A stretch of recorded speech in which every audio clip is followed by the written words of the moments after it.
The power of using Excel with data is having it help us analyze and view our data so that we can make informed, data-driven decisions. One of the first functions we'll explore for data analysis is a simple if-then function. Before working with our tables, let's look at the parts of an if-then statement. Here we have a list in column V of words: employed, self-employed, unemployed, or job pending. In cell W3, we would like Excel to put the word yes if the word in cell V3 is employed. If not, we want it to put the word no. If we were writing in English, we would ask it something like this. If cell V3 has the word employed, then enter the word yes in the cell W3. But Excel doesn't understand English. What we need to do is write a formula, if function, that looks like this. As with any formula, we'll start with the equal sign. And then if is the function, and then in parentheses, we're going to give the argument that we'll look at cell V3, and we will ask it that if V3 equals, and anytime we're using text, we need to put our text in quotation marks. If V3 equals employed, comma, which is where then comes in. If V3 equals employed, then enter yes. If not, then enter no. And we always close our argument with a parentheses. And now let's take a look at what it looks like inside Excel.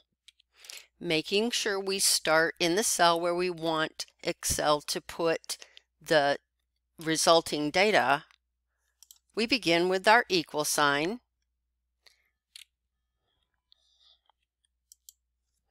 And then write the function command, and we see that it brings up the function command at the top of anything that starts with the if. These are other functions that we won't be exploring in this course.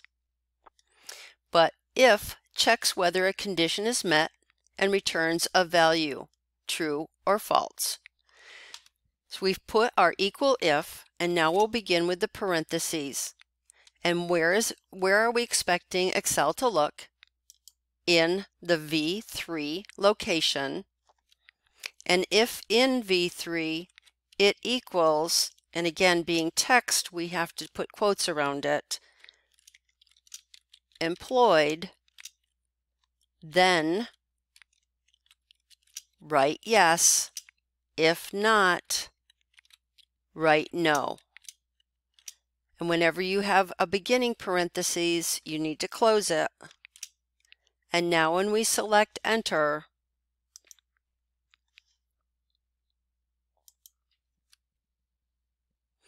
why didn't it come out? You'll notice that in the formula, we forgot to put our D.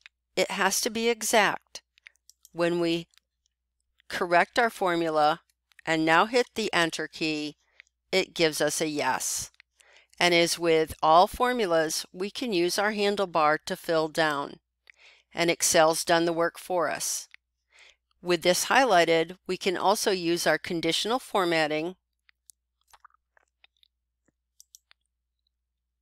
to highlight the cells that belong to the yes column. And that would be equal to, and the word yes. And select OK. And Excel's done a lot of work for you. Now let's look and see what the difference between doing an if-then statement in just a range of cells as opposed to a table.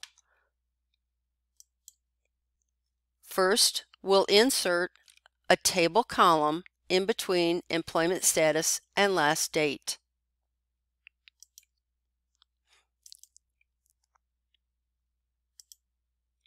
We'll rename our column, and assuming that our Jefferson City clients are the employed ones, we'll put City.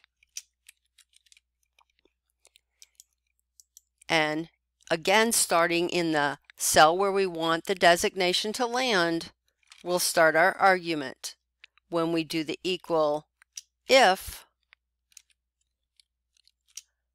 and select cell P3, we notice now instead of putting in P3, it says at employment status, because it's looking at this column inside of our formatted table. We want it to equal employed. And remember, we have to put quotation marks around anything that's text. And this time, instead of yes and no, if it says employed, then put JC for Jefferson City, and if not, put no. And we end our argument with the right parentheses and select enter. And we notice because we were inside of a table, it went ahead and autofilled the whole column for us.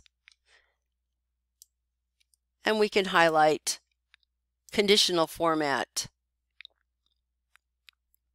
and equal to JC, and this time we'll select green.